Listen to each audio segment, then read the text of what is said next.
Apa yang terjadi saat sumpah seorang ulama berubah menjadi sinyal perang? Bukan sekadar retorika, ini adalah peringatan dari langit Teheran untuk Tel Aviv. Serangan rudal misterius yang mengguncang wilayah Teheran pada awal pekan ini langsung memantik pernyataan keras dari pemimpin tertinggi Iran, Ayatollah Ali Khamenei. Dalam pidato publik yang disiarkan secara luas oleh media Iran, Khamenei menyebut serangan itu sebagai garis merah yang telah dilanggar Israel, dan berjanji balasan habis-habisan yang belum pernah disaksikan sebelumnya. Tak lama setelah pernyataan tersebut, dunia menyaksikan pergerakan masif pasukan IRGC, atau pasukan Garda Revolusi Iran di sepanjang perbatasan barat, peningkatan kesiapsiagaan pangkalan militer, dan pengaktifan sistem rudal anti-serangan udara di berbagai titik strategis, termasuk Bandar Abbas, Esfahan, dan Teheran sendiri. Pada malam yang mencekam di Teheran, suara dentuman keras mengoyak keheningan. Rudal yang diyakini berasal dari wilayah luar perbatasan Iran, meledak tidak jauh dari kompleks militer yang sangat dijaga ketat di distrik selatan kota. Meski tidak ada korban jiwa yang dilaporkan, ledakan tersebut menciptakan gelombang kejut politik dan militer yang sangat besar. Rezim Iran segera menyatakan bahwa serangan tersebut adalah tindakan agresi langsung dari rezim Zionis yang tidak bisa dibiarkan tanpa balasan. Tak lama kemudian, Ayatollah Ali Khamenei, pemimpin tertinggi Iran, tampil di hadapan publik dalam siaran nasional. Dalam pidato berapi-api yang jarang terjadi dengan nada sekeras itu, Khamenei menyatakan bahwa Israel telah membuka gerbang neraka, dan bahwa darah warga Iran tidak akan tumpah tanpa harga. Ia menegaskan bahwa Teheran tidak akan hanya membalas, tetapi akan menghantam dengan cara yang membuat Israel menyesal telah menyeberangi batas ini. Tidak butuh waktu lama. Dalam waktu 24 jam setelah pidato tersebut, Iran mulai mengerahkan sistem rudal jarak menengah dan menyiagakan unit-unit elit IRGC. Gambar satelit menunjukkan pergerakan militer besar-besaran di pangkalan-pangkalan seperti Kermanshah, Khuzestan, dan Tabriz. Di saat yang sama, unit pertahanan udara Israel mengaktifkan status siaga tertinggi di sekitar Tel Aviv dan wilayah utara. Namun yang paling mencolok adalah fakta bahwa Iran tidak membalas sendirian. Serangan rudal yang menghantam posisi militer Israel di dataran tinggi Golan dan wilayah Galilea tak hanya datang dari dalam Iran, tapi juga dari wilayah Lebanon Selatan, Yaman Utara, dan bahkan dari milisi proksi di Irak. Ini menandakan bahwa Iran mengaktifkan poros perlawanan, aliansi milisi Syiah, dan kelompok anti-Israel yang tersebar dari Beirut hingga Sanaa. Lebih jauh, laporan intelijen menyebut bahwa Iran juga membocorkan data intelijen terkait infrastruktur keamanan Israel ke kelompok militan Palestina. Laporan ini belum terkonfirmasi, tapi diduga menjadi alasan meningkatnya serangan roket dari Gaza di saat bersamaan. Sementara itu, reaksi global pun memanas. Amerika Serikat mengerahkan kapal induk USS Eisenhower ke wilayah Teluk, dan mengeluarkan peringatan keras agar Iran tidak mencoba memperluas konflik. Rusia di sisi lain, mengecam keras serangan terhadap wilayah Iran, menyebutnya sebagai pelanggaran terhadap kedaulatan negara sahabatnya. China menyerukan pengekangan semua pihak, tetapi pada saat yang sama, melakukan latihan militer bersama Iran di Selat Hormuz. Di dalam Israel sendiri, opini publik terbelah. Beberapa menyalahkan kebijakan Netanyahu yang terlalu agresif dan memicu perang terbuka, sementara lainnya justru menyerukan invasi ke Iran sebagai, langkah preventif. Lebih mencemaskan lagi, sistem Iron Dome Israel dilaporkan kewalahan karena volume serangan yang datang dari berbagai arah. Dalam waktu kurang dari 72 jam, sistem itu telah mencegat lebih dari 150 rudal dan drone. Namun beberapa berhasil lolos dan menyebabkan kerusakan signifikan di zona-zona militer. Kondisi internal Israel, Netanyahu di persimpangan, publik di ambang ledakan. Saat langit Israel dipenuhi ancaman rudal dan drone dari berbagai penjuru, kondisi internal negeri itu tampak, tak kalah bergolak. Serangan balik Iran tidak hanya mengguncang pertahanan militer Israel, tapi juga mengguncang stabilitas politik, kepercayaan publik, dan kelangsungan pemerintahan Netanyahu sendiri. Di dalam negeri, suara kegelisahan terdengar semakin keras. Rakyat Israel mulai mempertanyakan efektivitas kebijakan serangan preemptif yang selama ini dijadikan alasan Netanyahu untuk melancarkan operasi militer ke luar negeri, termasuk serangan yang memicu insiden di Teheran. Kalangan oposisi menyebut keputusan itu sebagai langkah sembrono yang menyeret seluruh negeri ke jurang konflik regional terbuka. Netanyahu sendiri menghadapi tekanan dari dua arah, militer dan sipil. Dari sisi militer, para jenderal dan pejabat keamanan mulai menyuarakan kekhawatiran bahwa Iran telah melintasi titik batas baru, bukan hanya melalui serangan rudal, tetapi juga melalui koordinasi terbuka dengan Hezbollah dan Houthi. Beberapa laporan intelijen dalam negeri bahkan memperingatkan bahwa serangan berikutnya bisa menargetkan infrastruktur vital seperti pembangkit listrik, bandara, atau sistem apoldurbse. Di sisi sipil, gelombang protes mulai muncul di beberapa kota besar seperti Tel Aviv, Haifa, dan Yerusalem. Demonstran menuntut transparansi dari pemerintah soal eskalasi militer dan meminta Netanyahu untuk mundur, menyebut konflik ini sebagai bencana diplomatik dan militer. Lebih dalam lagi, ketakutan warga sipil terhadap ancaman balasan Iran kini mulai mengubah ritme kehidupan harian. Sekolah-sekolah di utara ditutup, pusat-pusat bisnis memperketat keamanan dan penjualan masker gas, serta peralatan darurat melonjak drastis. Banyak warga bahkan mulai meninggalkan wilayah yang berdekatan dengan perbatasan Lebanon dan Gaza karena takut akan kemungkinan invasi darat atau serangan lintas batas. Di Parlemen Knesset, perdebatan berlangsung panas. Partai Likud yang dipimpin Netanyahu mencoba mempertahankan narasi hak membela diri dan menggambarkan Iran sebagai ancaman eksistensial yang membutuhkan tindakan tegas. Namun partai-partai oposisi seperti Yesh Atid dan Meretz menuduh Netanyahu menggunakan konflik luar negeri untuk mengalihkan perhatian dari krisis domestik, termasuk skandal korupsi dan kebijakan yudisial yang kontroversial. Yang tak kalah signifikan, beberapa keluarga tentara Israel yang gugur dalam konflik terakhir, bahkan secara terbuka mengecam pemerintah menuduh pemimpin mereka mengorbankan nyawa demi agenda politik pribadi. Di tengah atmosfer penuh ketegangan ini, Netanyahu tampaknya tidak akan mundur. Justru, retorika yang ia gunakan dalam pernyataan-pernyataan publik semakin agresif. Dalam pidatonya di hadapan kabinet darurat, ia mengatakan bahwa Israel akan berdiri sendiri melawan Iran dan seluruh aliansinya, jika dunia memilih diam.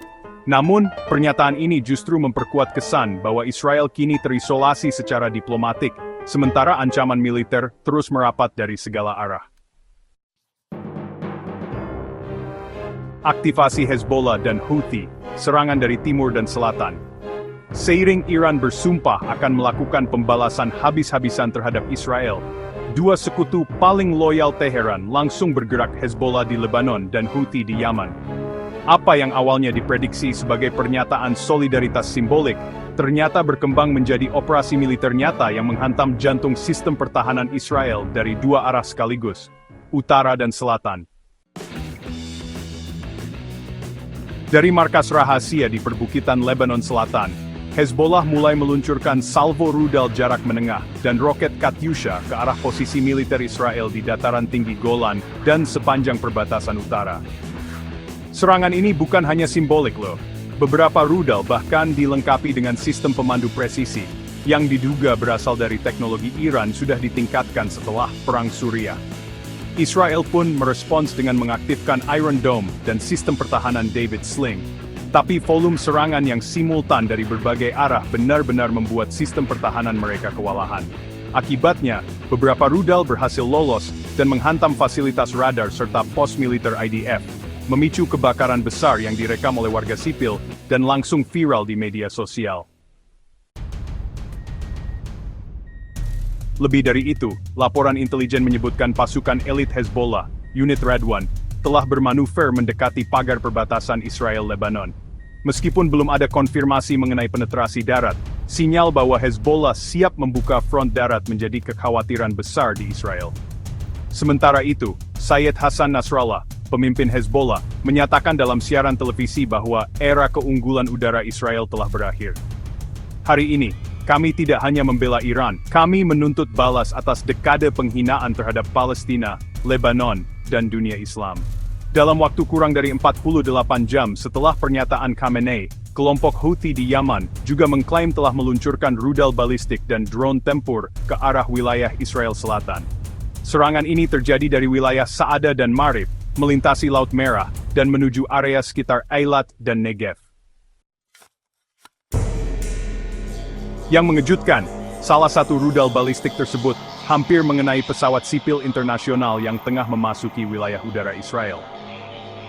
Untungnya, rudal itu berhasil diintersepsi oleh sistem pertahanan Arrow 3 milik Israel.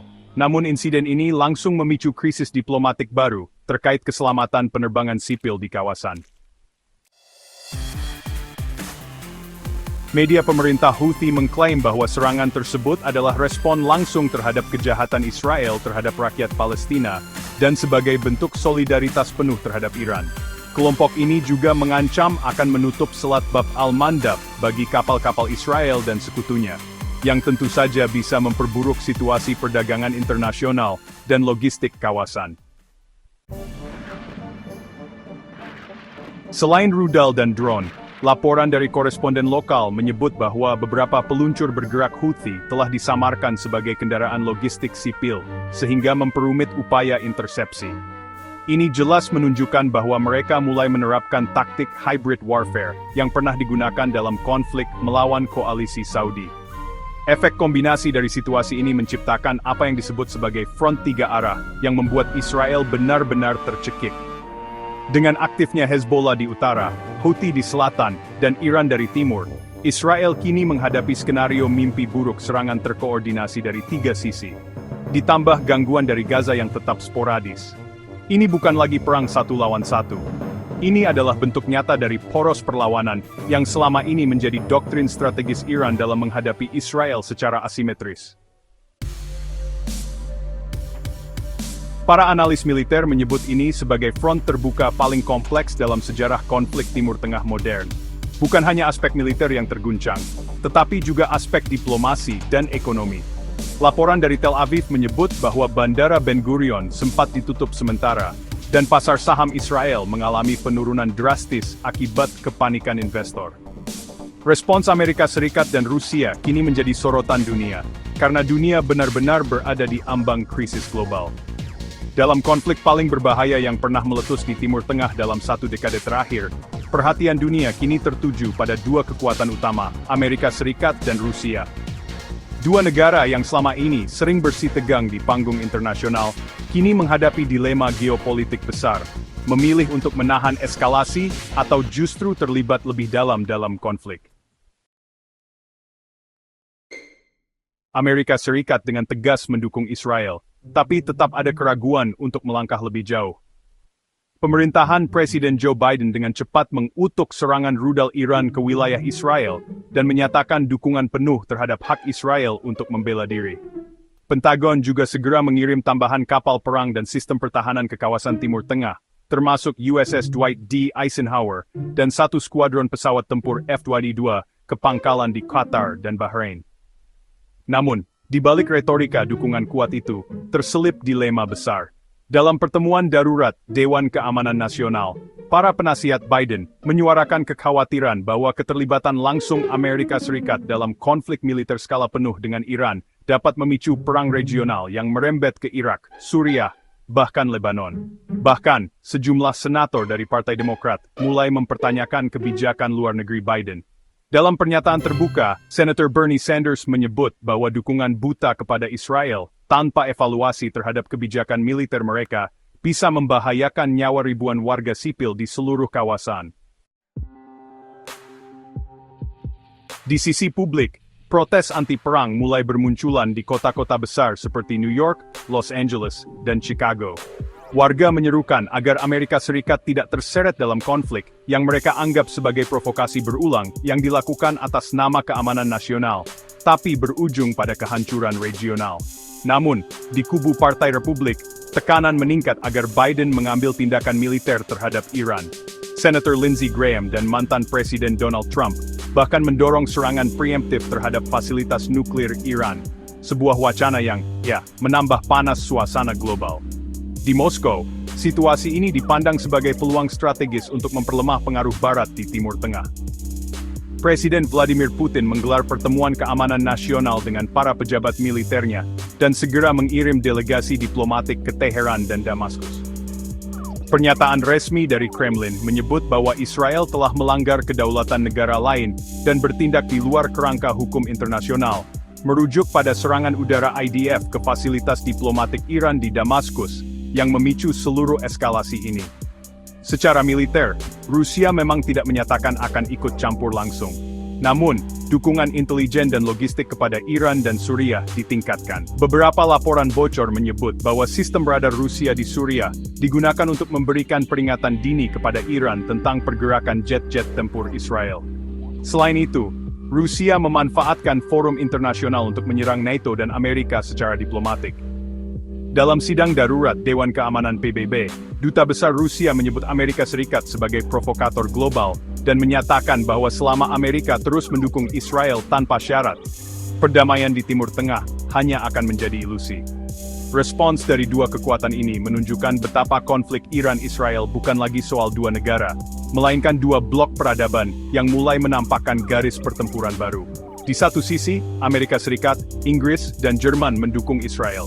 Di sisi lain, Rusia, Tiongkok, dan beberapa negara Asia Tengah mulai menyuarakan dukungan terhadap Iran secara terbuka. China sendiri belum mengambil langkah militer, namun sudah menyerukan pertemuan darurat Shanghai Cooperation Organization dan mengecam destabilisasi kawasan oleh kekuatan luar. Analisis intelijen menyebutkan bahwa Tiongkok mulai meningkatkan pengamanan jalur energi mereka di Teluk, karena khawatir konflik ini akan mengganggu rantai pasokan minyak dan gas. Konflik yang awalnya dipandang sebagai krisis regional antara Israel dan Iran, kini berkembang menjadi ancaman langsung terhadap stabilitas ekonomi global. Dalam hitungan jam sejak rudal pertama diluncurkan, pasar keuangan terguncang, harga minyak melonjak tajam, dan rute perdagangan internasional terganggu. Apa yang terjadi bukan sekadar gejolak politik, ini adalah konsekuensi sistemik yang mengguncang fondasi ekonomi global, menyusul eskalasi militer yang tak kunjung mereda di jantung kawasan energi dunia Timur Tengah. Setelah Iran secara terbuka menyatakan perang balasan terhadap Israel, dan disusul dengan aktivasi milisi Houthi dan Hezbollah, pasar minyak global langsung panik. Dalam sehari, harga minyak mentah jenis Brent melonjak dari $89 menjadi $120 per barrel, level tertinggi sejak invasi Rusia ke Ukraina. WTI, atau West Texas Intermediate, acuan utama di Amerika Utara, bahkan sempat menyentuh $127 per barrel, setelah muncul kabar bahwa kapal tanker milik Israel menjadi sasaran drone di Laut Merah. Mengapa bisa separah ini? Jawabannya ada di lokasi dan kontrol. Selat Hormuz, yang dilalui sekitar 20% pasokan minyak dunia, berada tepat di ujung hidung Iran.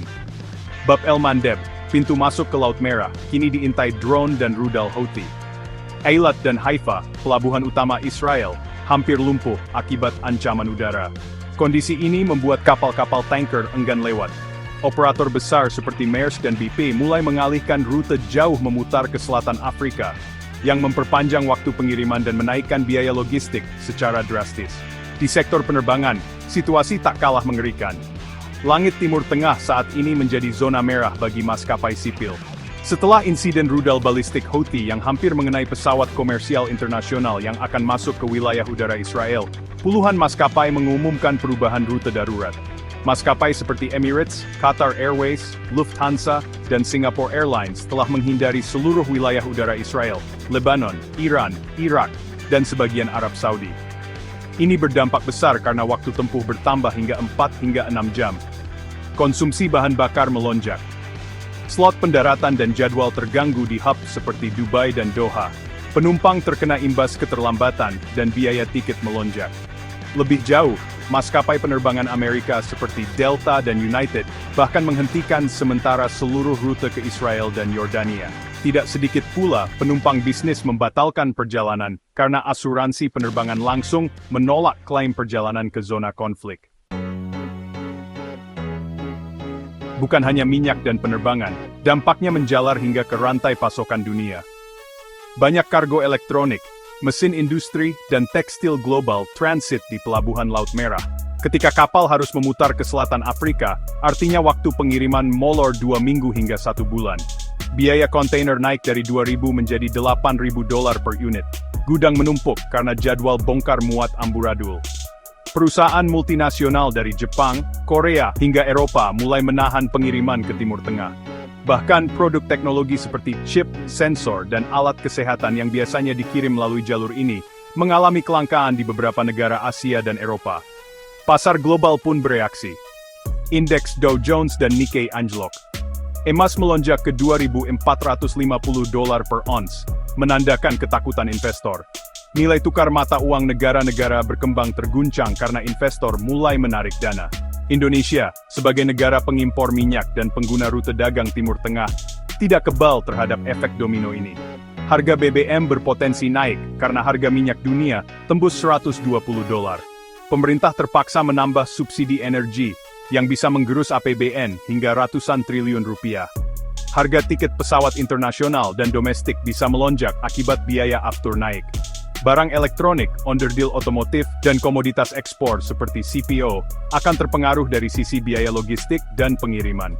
Jika konflik terus berlanjut, pertumbuhan ekonomi bisa melambat, dan efeknya langsung terasa ke masyarakat kelas menengah ke bawah. Di tengah pusaran konflik yang memanas dari segala arah, Israel kini berada di titik krusial dalam sejarah keberadaannya. Serangan bertubi-tubi dari Hamas di Gaza, gempuran rudal dan drone dari Hezbollah di Lebanon, hingga tekanan balasan militer dari Iran, telah menempatkan negara Yahudi ini dalam kondisi defensif, yang belum pernah terjadi sejak Perang Yom Kippur tahun 1973. Namun, pertanyaannya kini bukan lagi hanya soal bertahan. Dunia sedang menantikan satu jawaban penting. Apakah Israel sedang terisolasi, atau justru bersiap menerjang dalam skala penuh? Situasi di lapangan menunjukkan bahwa Israel secara militer sedang menghadapi tekanan dari 4 penjuru. Utara, serangan harian dari Hezbollah menggunakan roket Katyusha, drone kamikaze, dan rudal anti-tank dari wilayah Lebanon Selatan. Timur, milisi pro-Iran di Suriah mulai mengaktifkan sel-sel tempur di sekitar dataran tinggi Golan. Bahkan dilaporkan sudah mulai menargetkan pasukan IDF di daerah perbatasan. Selatan, Hamas dan Islamic Jihad Palestina terus meluncurkan roket dan mortir ke wilayah Ashkelon, Be'er Sheva, dan pinggiran Tel Aviv. Barat atau laut, ancaman baru datang dari flotila Gaza dan kemungkinan infiltrasi melalui laut yang didukung oleh unit pasukan elit Iran, yaitu IRGC Navy. Israel belum pernah sekompleks ini dalam menghadapi konflik multifront. Jalur komunikasi terancam, pertahanan udara kelelahan. Masyarakat sipil mengalami trauma dan pengungsian besar-besaran. IDF, atau Pasukan Pertahanan Israel, tetap menjadi salah satu kekuatan militer paling canggih di dunia. Namun kemampuan bertahannya mulai menunjukkan tanda kelelahan. Sistem Iron Dome dan David Sling sudah bekerja melebihi kapasitas normal selama 2 minggu penuh. Rudal Tamir, yang menjadi amunisi utama Iron Dome, mulai langka dan membutuhkan pasokan ulang cepat dari Amerika Serikat. Pasukan cadangan dikerahkan dalam jumlah tertinggi dalam sejarah Israel. Lebih dari 300.000 tentara dalam status aktif, namun tekanan logistik terus meningkat. Di sisi lain, pemerintah Netanyahu terus mengulang retorika. Kami tidak akan membiarkan eksistensi Israel terancam. Siapapun yang menyerang kami akan menerima pembalasan 1000 kali lipat. Namun, apakah ini ancaman sungguhan, atau hanya pertahanan moral untuk menenangkan warga? Ketika perang meluas, Israel mulai kehilangan dukungan global secara perlahan namun nyata. Negara-negara Amerika Latin seperti Bolivia dan Kolombia memutus hubungan diplomatik. Afrika Selatan menggugat Israel ke Mahkamah Internasional. Bahkan sekutu lama seperti Prancis dan Jerman mulai menyerukan gencatan senjata segera dan mempertanyakan proporsionalitas serangan Israel terhadap warga sipil Gaza. Di media sosial global, narasi pro-Palestina kini lebih dominan. Hashtag seperti Free Palestine dan Gaza Genocide menjadi trending topik global selama berhari-hari. Citra Israel di mata publik dunia berubah drastis, bukan lagi sebagai korban, tetapi sebagai penindas. Meski tertekan, Israel belum menunjukkan tanda untuk mundur. Sebaliknya, wacana penyerangan langsung ke fasilitas nuklir Iran makin nyaring. Beberapa laporan intelijen bocor menyebutkan bahwa Israel telah menyiapkan serangan udara preemptif ke Natanz dan Fordo, 2 situs nuklir utama Iran. Jet-jet tempur F-35 Aedir milik IDF telah berpindah ke pangkalan udara di selatan Negev, dengan skenario penerbangan memutar melalui Yordania dan Arab Saudi. Namun jika Israel benar-benar menyerang Iran, maka ini akan memicu perang skala penuh di kawasan Timur Tengah. Bahkan bisa mengundang keterlibatan langsung Amerika Serikat, Rusia, dan negara-negara Teluk. Di satu sisi, Israel memiliki teknologi, kekuatan tempur, dan jaringan intelijen yang tangguh. Tapi di sisi lain, ia menghadapi isolasi diplomatik, tekanan ekonomi, dan potensi konflik simultan yang tidak terkendali. Netanyahu kini berada di posisi paling sulit sepanjang karier politiknya. Dikecam di dalam negeri oleh oposisi dan rakyat yang lelah perang. Didukung oleh kekuatan militer, tapi kehilangan dukungan moral internasional. Diapit oleh ancaman Iran dan sekutunya, sambil menanggung krisis domestik dan reputasi. Kini, dunia menyaksikan apakah Israel akan memilih bertahan di balik tembok dan sistem pertahanannya, atau justru keluar menyerang dan memperluas api perang. Apapun pilihannya, konsekuensinya akan menggema jauh melampaui Timur Tengah ke pasar dunia, stabilitas politik global, dan nasib jutaan warga sipil.